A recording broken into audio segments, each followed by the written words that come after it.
Hello. আজকের ক্লাসে আমরা ডিজিটাল মার্কেটিং কৌশলের তৃতীয় এবং শেষ ধাপটি পরিচয় করিয়ে দেব বিক্রয়। আগের ক্লাসগুলোতে আমরা আলোচনা করেছিলাম যে প্রথমে একটি ধারাবাহিক ডিজিটাল উপস্থিতি স্থাপন করার প্রয়োজন এবং এটি কিভাবে বাজারের বিভাগ এবং পার্সোনাগুলির সাথে সামঞ্জস্য রেখে করা যায়। তারপর আমরা দ্বিতীয় ধাপে এগিয়ে গিয়েছিলাম, যেখানে আমরা পরিপূরক পরিষেবা তৈরি করেছিলাম, যা আপনার ব্যবসার সাথে লিড এবং গ্রাহকদের কাছাকাছি সম্পর্ক স্থাপন করতে সহায়তা করবে। এখন যেহেতু আমরা এই দুটি প্রাথমিক ধাপ অতিক্রম করেছি, এখন বিক্রয় সম্পর্কে আলোচনা করার সময়। বিক্রয় এই প্রক্রিয়ার শেষ ধাপ।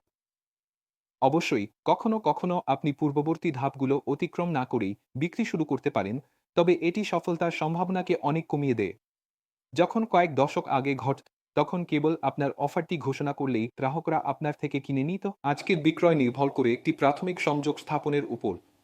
এছাড়াও আপনার কোম্পানি এবং আপনার পণ্য বা পরিষেবাগুলির তথ্য ডিজিটাল চ্যানেলে উপলব্ধ এবং গ্রাহক বা ক্রেতারা আপনার কোম্পানি, পণ্য বা ব্র্যান্ড সম্পর্কে পূর্বে অনুসন্ধান করে থাকেন, এমনকি কোনো যোগাযোগের আগে।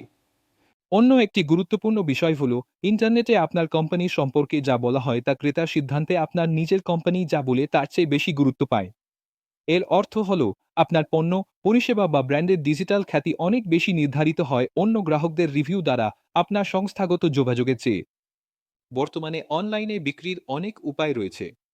এককভাবে কোনো একটি সেরা উপায় নেই, বরং প্রতিটি গ্রাহকের প্রোফাইলের জন্য উপযুক্ত উপায় রয়েছে।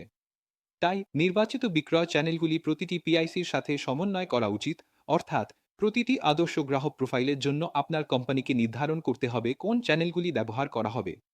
চ্যানেল নির্বাচন করার আরেকটি গুরুত্বপূর্ণ বিষয় হল এটি বাস্তবায়নের জন্য প্রয়োজনীয় প্রচেষ্টা মূল্যায়ন করা। উদাহরণস্বরূপ, বর্তমান গ্রাহকের কাছে হোয়াটসঅ্যাপের মাধ্যমে একটি পণ্য বা পরিষেবা প্রস্তাবনা পাঠানো সহজ, যা যে কোনো কোম্পানি খুব বেশি প্রচেষ্টা ছাড়াই করতে পারে।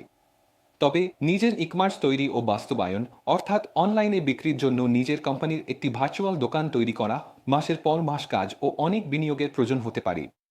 আমি আপনার ব্যবসার জন্য মূল ডিজিটাল বিক্রয় চ্যানেলগুলি নির্বাচন করেছি যাতে আপনি মূল্যায়ন ও বাস্তবায়ন করতে পারেন।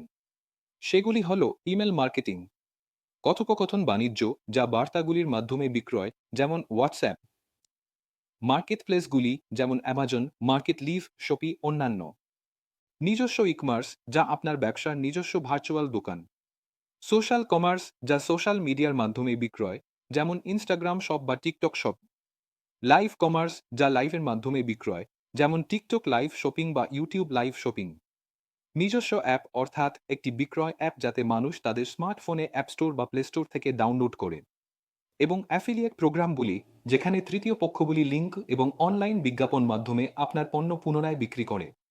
এই ৮টি ডিজিটাল চ্যানেল আপনার কোম্পানিতে বাস্তবায়িত করা যেতে পারে। প্রশ্ন হল, কোনগুলো কোন গ্রাহক বিভাগের জন্য এবং কোন ক্রমে এগুলো বাস্তবায়িত করা সবচেয়ে উপযুক্ত, কারণ প্রতিটি চ্যানেল আলাদা প্রচেষ্টা এবং বিনিয়োগের প্রয়োজন। পরবর্তী ক্লাসে আমি এই প্রতিটি চ্যানেল ব্যাখ্যা করব যাতে আপনি আপনার ব্যবসার জন্য সেরা সিদ্ধান্ত নিতে পারেন। ধন্যবাদ মনোযোগের জন্য এবং দেখা হবে।